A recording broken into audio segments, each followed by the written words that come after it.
आज आम्ही आजोबांच्या घरी गेलो होतो संध्याकाळी आणि मला जरा दुसऱ्या दिवशी थोडंसं काम होतं त्याच्यामुळे आम्ही आजोबांच्या घरी गेलो.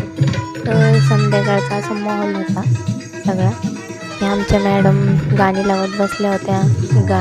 गाणी चालू होती आणि इकडं बघा आमचा सिम्बा आणि आईने डायरेक्ट झोपून घेतलं होतं. आईला बरं नव्हतं त्याच्यामुळं आणि आजोबाचं चाललं होतं लावणी लाव लावणी.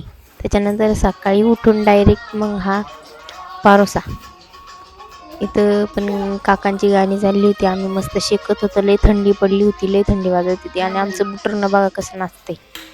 त्याच्यानंतर सकाळी आईने लगेच सकाळ सकाळ वांग टाकलं शिजायला. म्हणलं नाश्त्याला काहीतरी पोहे बे करायचे तर डायरेक्ट वांग भाजी आणि चपाती. मग काय असा चहा उकळवला. काका त्यात मला म्हणत होते सकाळ सकाळ हिचं काय चाललंय फोनचं. त्याच्यानंतर असा चहा ओतला मस्त गरम गरम मला आईने. त्याच्यानंतर म्हटलं सिम्बा आणि सुजीसोबत थोडीशी मस्ती करू आणि तेच चाललं होतं माझं. माझ्या बाबांनी काय काय वावरात लावलं. हे गावरान भेंडीची झाडे आहेत. याला अशी भेंडी येते गावरान. इथं एक मोठी भेंडी होती सकाळी ती काढून नेली वाटतं माझ्या आजीने. हो का अशी भेंडी ती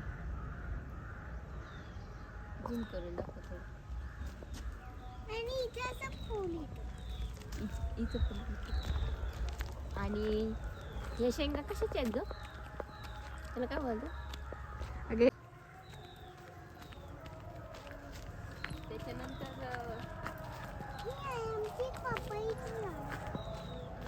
पपईची झाड आहेत का ती नारळाची झाड आहे. ह्या पण माझ्या आजोबांनी कसले तरी शेंगा लावलेले आहेत. त्याचं काय मला नाव नाही. आणि हा सगळा आमचा हरभरा. त्याच्यावर मी पाय दिला असा चुकून आणि आजोबांनी मला शिव्या दिल्या असत्या. तर माझ्या आजोबांनी ना हा हरभरा लावलेला आहे. आणि त्याच्यानंतर आपण जर साईडने जाऊ इकडं ह्या साईडला काही नाही पण ह्या साईडला आहे आता.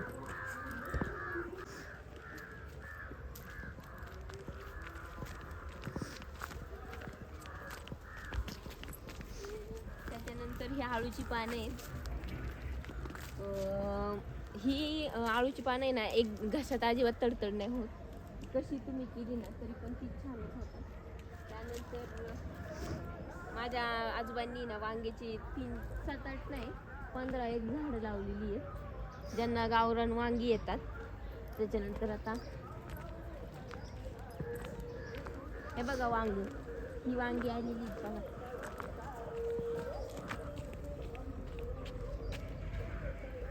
अजून एक वांग आलेलं इथं.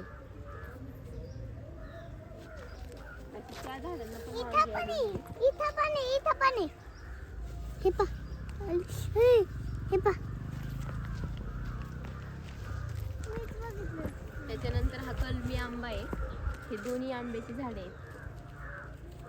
आणि ही केळीची झाडं ज्याला केळीची फुलं पण आलेली आहेत आणि याचे केळी पण आम्ही खाल्लेले.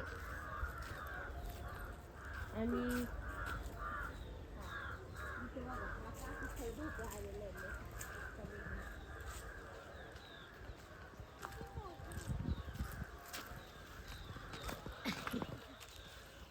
एवढा मोठा भोपळा आहे ना.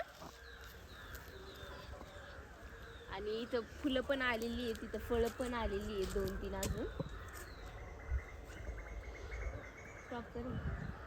स्टॉपर त्या चिक्कूचं झाड आहे त्याला बघा किती चिक्कू आलेले आहेत. हे आता पिकल्यावर आम्हीच खाणार आहे की नाही ओबी. त्याच्यानंतर ही कोरफड खूप आयुर्वेदिक असते. केसांना चेहऱ्याला मी तर चेहऱ्याला आणि केसांना नियमित कोरफड वापरते. ती कशी वापरायची ती मी तुम्हाला नंतर सांगेन एका व्हिडिओमध्ये. आता हे रामफळाचं झाड आहे. हे बघा त्याला रामफळं आलेली.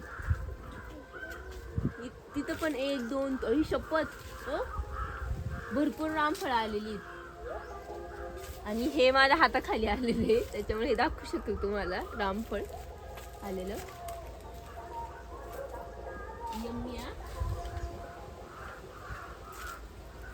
इथं पण एक कोरफडीचं झाड आहे आणि खाली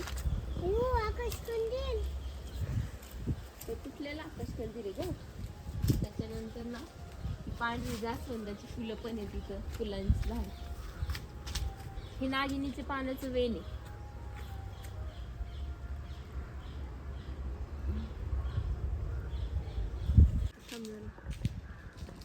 आणि हे शेवग्याचं झाड आहे, पण हे जरा सुकलंय आता. याचा शेवगा संपलाय सगळा. चला पुढं.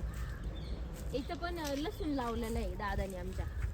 ते लसूण असा थोडा थोडा आलेला आहे. बघ लसूण आलाय मस्त मध्ये लसूण. आणि त्यानंतर आता मी ज्या कामासाठी आले ना ते पूर्ण करायला गेले, कारण मी या शाळेमध्ये डान्स शिकवायला आले होते. तर मग मुलींना थोडंसं स्टेजवर घेऊन थोडंसं दाखवलं की नाही का कसं काय नाही का, कुठं उभं राहिलं पाहिजे आणि कुठं काय. मग हे चाललं होतं, कारण त्यांचा नंबर आला आता केंद्रात. आता बीट स्तरीयवर त्यांना जायचे.